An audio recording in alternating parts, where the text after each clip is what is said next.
दीपक Punia action में होने वाले हैं।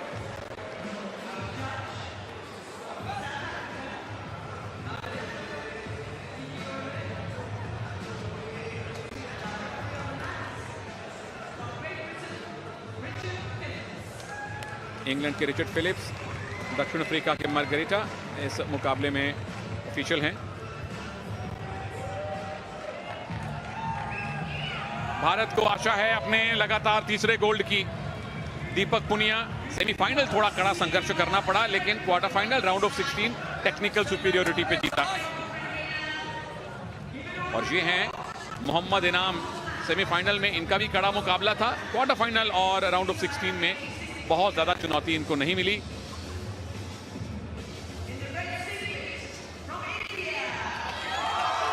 झज्जर हरियाणा से आए भारत के दीपक पुनिया 23 वर्षीय हैं और कॉमनवेल्थ गेम्स में इनको अपने पहले मेडल का इंतजार है।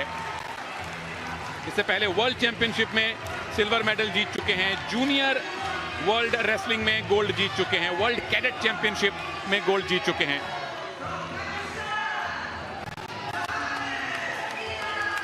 और ये हैं बहुत अनुभवी मोहम्मद इनाम, गुजरांवाला पाकिस्तान से आए हैं।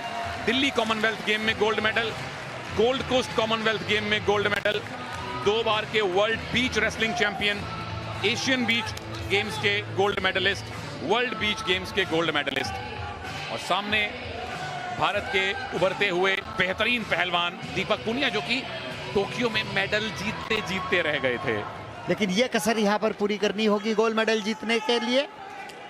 दोनों ही पहलवान तैयार।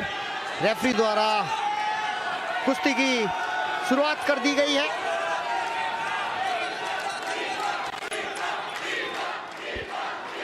मोहम्मद इनाम जो हैं फ्लैग बेरर थे ओपनिंग सेरेमनी में। पाकिस्तान की क्रिकेटर बिस्मा मारूफ के साथ 2 कॉमनवेल्थ गोल्ड मेडल उनके नाम हैं। लेकिन दीपक पुनिया, इनकी हालिया फॉर्म कैसी है कृपा जी? बहुत ही बेहतरीन है। मुझे लग रहा है दीपक पुनिया अगर शुरुआती दौर से ही यानी लगातार चलते रहेंगे, देख लिए बहुत बेहतरीन प्रदर्शन करने वाले हैं दीपक पुनिया। ये झटका दिखाता है दीपक पुनिया का पहला ही झटका, जिसमें गदड़ से लंबे पड़ गए, लेकिन उतनी ही चपलता से पाकिस्तान के पहलवान खड़े भी हो गए। तो ये फिटनेस दिखाती है दोनों ही पहलवानों की कि किस लेवल की ये कुश्ती हो रही है। भारत और पाकिस्तान का फाइनल है। स्टेडियम में समर्थन पूरी तरह से दीपक पुनिया के साथ है। मोहम्मद इनाम एक बेहतरीन पहलवान जरूर हैं, अनुभवी हैं, और सही मायने में ये अनुभव और युवा जोश का मुकाबला है। बिल्कुल सही कहा तनेजा, क्योंकि ये जो मुकाबला है बहुत ही अहम है दीपक पुनिया के लिए। एक तरफ अनुभव है तो दूसरी तरफ युवा है, ये कह सकते हम। और लगातार प्रयास करते रहेंगे दीपक पुनिया तो पाकिस्तानी पहलवान को छकाने में कामयाब होंगे, ऐसा इसीलिए मैंने ये बात स्टूडियो में नहीं कही, क्योंकि पाकिस्तानी पहलवान के पास ना पहुंच जाए। बिल्कुल कुछ अस्त्र शस्त्र है, छुपा के रखने पड़ते हैं। कृपा जी ने बिल्कुल सही टाइम पे वो अस्त्र निकाला है। अभी तक किसी को पॉइंट नहीं। दीपक क्या पहला पॉइंट, क्या ये टेक डाउन सही माना जाएगा? इनाम पैसिव डिक्लेयर किए गए थे, थम्स अप मिला है भारत को, पहला पॉइंट मिला है भारत को। और अगर 20 सेकंड और हो जाएंगे तो 1 अंक और मिलेगा, क्योंकि पाकिस्तान के पहलवान को 30 सेकंड एक्टिवेट टाइम में डाला गया। डिफेंसिव खेल रहे हैं, 1 अंक मिला है, 1 अंक और मिल जाएगा 12 सेकंड के बाद। बिल्कुल, इन 8 सेकंड में अगर इनाम ने पॉइंट नहीं लिया तो वो पैसिविटी का पॉइंट भी भारत को मिलेगा। बस 3-2-1 2-0 से फिलहाल दीपक पुनिया आगे हो जाएंगे। और मैं समझता हूं ये 2 अंकों की बढ़त पर्याप्त नहीं है। दीपक पुनिया को और प्रहार करने चाहिए। शुरुआती 3 मिनट में ही अंक इतने बटोर ले कि आगे के जो 3 मिनट है उसमें भी पाकिस्तानी पहलवान के होश उड़ा देने चाहिए, क्योंकि स्टेमिना कम है। बिल्कुल, स्टेमिना दीपक में ज्यादा है क्योंकि ज्यादा युवा हैं। मेडल मोहम्मद इनाम के पास ज्यादा हैं, लेकिन यहां से संभवतः दीपक के अब मेडल, गोल्ड मेडल की संख्या बढ़नी शुरू होगी। देखिए, विनोद कुमार ओलंपियन कोच है और कह रहे हैं अभी भी संतुष्टि नहीं है, कह रहे हैं चलाता जा, चलाता जा, यानी खींच, धक्का, यानी परेशान रख, जिससे कि वो स्टेमिना लूज हो, पकड़ने का प्रयास हो और कहीं ना कहीं वो देखिए लगातार वही कुश्ती लड़े जिसका हमने बात करी है तनेजा। ओहो, ये मूव किसके पक्ष में जाने वाला है? टाइम निकल चुका है, उठना पड़ेगा दोनों पहलवानों को। करीबी मुकाबला, लो स्कोरिंग फाइनल, लेकिन दीपक पुनिया ने एक एक करके 2 अंक बटोरे और 2-0 से आगे हैं, अपने से कहीं अनुभवी इनाम के सामने। मोहम्मद इनाम बट पाकिस्तानी पहलवान, बहुत अच्छी टांग लगाई थी, लेकिन उतना ही खूबसूरती से उसकी काट की है। और ये देखिए रेड जोन से बाहर गया। यहाँ निश्चित रूप से 2 अंक मिलने चाहिए थे, लेकिन भारतीय कोच ने भी चैलेंज नहीं किया। शायद इसलिए नहीं किया कि कुश्ती के शुरुआती दौर में ये हो गया चैलेंज लॉस ना हो, तो कहीं ना कहीं ऐसी स्थिति में चैलेंज नहीं भी करते हैं। बिल्कुल 2 पॉइंट की लीड घट के 1 की भी रह सकती थी अगर चैलेंज का फैसला दीपक के विरोध में आता तो।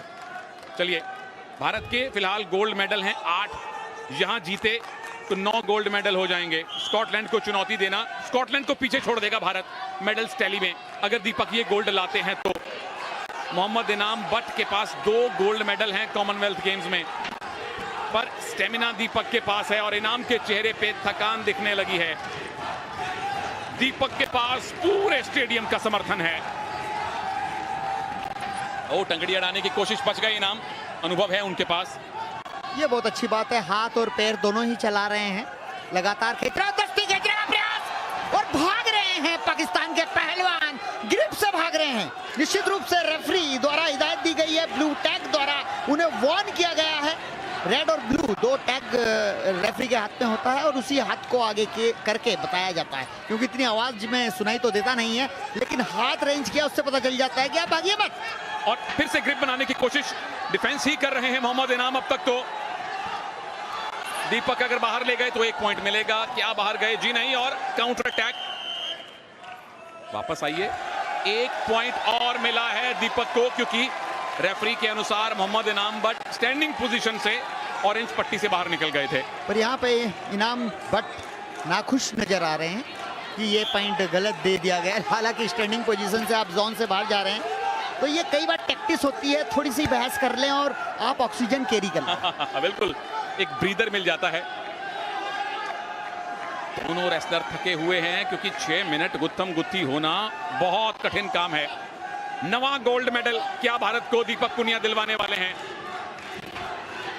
एक अगर अच्छी ग्रिप मिल गई, एक बड़ा मूव लगा दिया तो पॉइंट्स की लीड अच्छी खासी कंसोलिडेट कर सकते हैं। इनाम ने तो अब तक कोई मूव लगाया भी नहीं है, सिर्फ बचे हैं, ग्रिप से भागे हैं। जैसे हम गांव की भाषा में बोलते हैं, देसी भाषा में, कि उसे सुस्ताने नहीं देना है। तो यहाँ दीपक पुनिया को इस बात का ध्यान रखना चाहिए। 1 मिनट 20 सेकंड बहुत होते हैं, पाकिस्तानी पहलवान को सुस्ताने नहीं देना चाहिए। बिल्कुल, कोई ब्रीदर ना दें, ऑक्सीजन इकट्ठी ना करने दें, कंसंट्रेशन वापस हासिल ना करने दें, ये दीपक की कोशिश है। लेकिन अभी भी 1 मिनट है, क्या इनाम वापसी कर सकते हैं या 9वां गोल्ड मेडल दीपक लाने वाले हैं? कृपा जी ने कहा है बिल्कुल आएगा गोल्ड मेडल, पूरा भारत कह रहा है कि गोल्ड मेडल आएगा। 3रा गोल्ड मेडल रेसलिंग में क्या दीपक इस 1 मिनट के बाद भारत को देंगे? और ये साफ नजर आ रहा है वो सुस्ताने नहीं दे रहे हैं, और तो आप देख रहे हैं कि किस तरह से सांस लेना भी मुश्किल हो रहा है। और दीपक पुनिया कोच ने जो कही है बात, उसका पालन कर रहे हैं, लगातार खींच रहे हैं, ढका रहे हैं। वो देखिए हाथ अड़ाकर टाइम पास करना चाहते हैं। हारता हुआ पहलवान कभी इस तरह टाइम पास नहीं करता है, लेकिन ऑक्सीजन की कमी हो जाती है तो ये स्थिति भी निर्मित हो जाती है। बहुत बढ़िया एक्सप्लेन किया आपने, और बहुत बढ़िया हमें एंगल मिला वो देखने के लिए, कैसे हाथ अड़ाया पेट पे दीपक पुनिया के इनाम ने। और इस बार दीपक बचे हैं, बस 20 सेकंड और बाकी हैं। इनाम अब डेस्परेट हो रहे हैं कि एक मूव लगाएं, पर दीपक मूव नहीं लगाने दे रहे।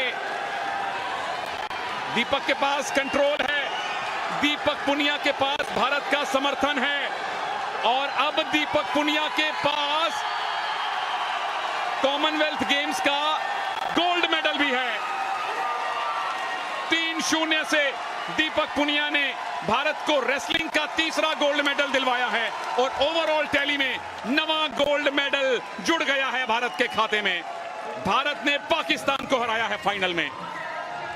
बहुत बढ़िया दीपक पुनिया, शाबाश दीपक पुनिया, देश की शान बढ़ा दी है। यह गोल्ड मेडल निश्चित रूप से सबको प्रेरित करेगा, प्रेरणा के स्रोत बन गए हैं दीपक पुनिया। और ये देखिए किस तरह भारतीय तरीके से उन्होंने हाथ जोड़कर पूरे दर्शकों के जो समर्थक हैं उनका अभिवादन स्वीकार किया। और ये स्लो मोशन जहां पर जोन से बाहर निकाला, स्टैंडिंग पोजीशन से बाहर हो गए थे, बाद में ग्राउंड में आ गए। और ये लेग अटैक फिर से दूसरे एंगल से हमने देखा, इनाम खुश नहीं थे, पर आखिरी खुशी, आखिरी मुस्कान, अंतिम स्माइल दीपक पुनिया ने खुद हासिल की है और सारे भारतीय समर्थकों को भी प्रदान की है। भंगड़ा तो अब बर्मिंघम से लेकर बटाला तक, लंदन से लेकर लुधियाना तक होगा। नवा गोल्ड मेडल भारत को मिल चुका है और मेडल्स टैली में भारत अब 6 से 5वें स्थान पर आ चुका है। 4 गोल्ड मेडल बाउट हुए हैं अब तक रेसलिंग में और 4 में से 3 गोल्ड मेडल बजरंग पुनिया, साक्षी मलिक और दीपक पुनिया, 3 गोल्ड मेडल भारत को मिले हैं।